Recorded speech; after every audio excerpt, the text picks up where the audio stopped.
તોલ અને માફ ન થાય।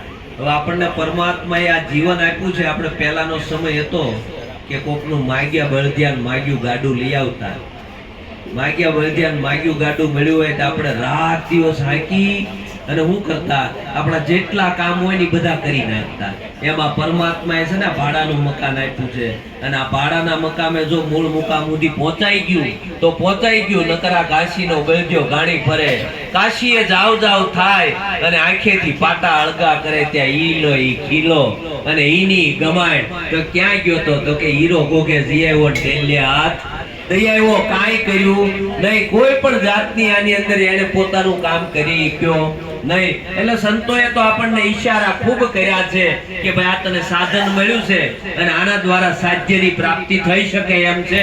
આ સાધન તારું એળે ન જાય એનું ખાસ ધ્યાન રાખજે। એટલે સંતોએ કીધું ખૂબ ભજન કરી લે, કારણ કે ભજન કરવા માટે આ અવસર મળ્યો છે, અને જેણે એના માટે વાપર્યું છે, ભજન જેણે કર્યું છે એના માટે રસ્તો બહુ દૂર છે નહીં। નગર ઘાસીના બળદિયા ઓલી મધ માખીએ મધ ભેળું કીધું, નો ખાધું નો ખાવા દીધું, લૂંટનારે લૂંટી લીધું પામર પ્રાણી। બરોબર છે? મધ માખી બધા ફૂલની અંદરથી રસ લઈ આવે અને ભેગું કરે, એને એમ થાય કે આજ ખાઈશ કાલ ખાઈશ, અને એ ખાવામાં ભેગું કરવામાં ઓલો લૂંટવા વાળો આવે ને એક ટીપું પણ ખાવા દે નહીં, બધું લૂંટીને વયો જાય। બરોબર છે? હું ઓલો હુનર એવો ઉદ્મી, એને દર ખોજ્યા અપાર, બોરિંગ આવી ભોગવે એની મહેનત એળે જાય। ઉંદરડાઓ કેટલા બધા દર ખોદે, એને એમ કે અમે આમાં વાસ કરશું ને આમાં રહેવું, પણ એને ખબર નથી આગળિયા કાળનો કોળિયો થઈ જવાના છીએ અને એમાં ઓલો બોરિંગ આવીને વાસ કરવાનો છે।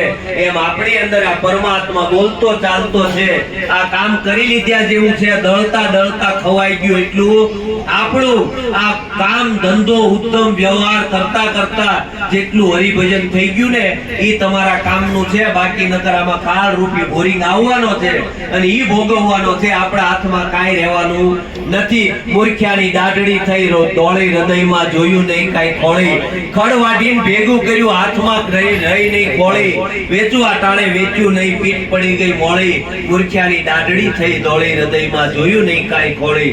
કારણ કે કેટલું બધું આપણે ભેગું કરીએ અને આપણને એમ થાય કે બધું ભેગું થઈ રહે ને ત્યાં ઓલેની ગોળે જવાનો સમય થઈ જાય, ભોગવી એકવાના આપણે નથી। જેટલું આપણે ભોગ્યું છે, જેટલું આપણે પરમાર્થ માટે વાપર્યું છે, જેટલું આપણે સત્સંગમાં સમય ગાળ્યો છે એટલું જ આપણા કામનું છે।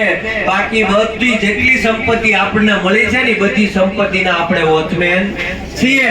આપણે જે વાપરી છે પરમાર્થ માટે એ જ આપણા માટે છે। એટલે આ મનુષ્ય દેહ મળ્યો છે તો આ સાધને આપણું કાર્ય કરી લીધા જેવું છે। સદગુરુ મહારાજ।